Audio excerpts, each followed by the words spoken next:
being a first responder, I had my issues years ago where I had nowhere to turn to. And it was, you were kind of left on your own to your own devices, and there was no peer support. There was no clinicians. There were no anything. They gave you an EAP card and kind of sent you on your way.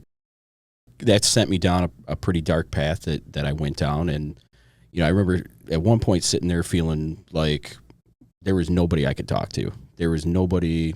You felt very alone.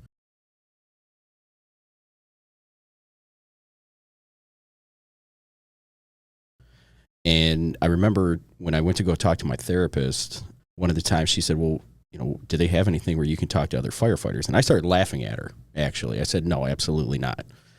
And she goes, well, why don't you start one? And I remember sitting there, I'm like, and I told her, I go, it will never work.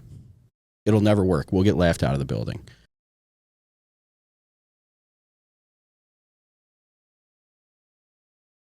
The more and more I thought about it, it was like typical first responders. We see a problem, we fix it. That's really how I got into it, was being on the other side of it and realizing that lonely feeling where you think you're the only one.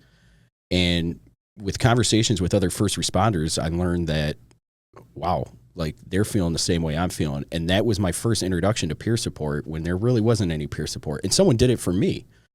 And so that was my motivation, was to make sure nobody ever felt like they didn't have somebody to talk to.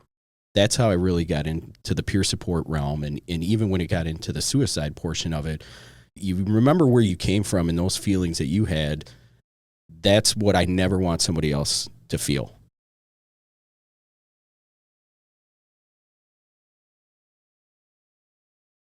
I've been in that spot where you feel alone. You're down in that hole and you're like, no one gives a shit about me.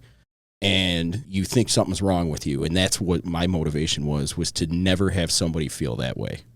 Being there, feeling those feelings, being in that position, that's the motivation every day to pick up the phone and talk to people, come in here and do the podcast, put on classes, you name it. That's the motivation, is to make sure when I walk away from this years from now, we now have something better than how I started.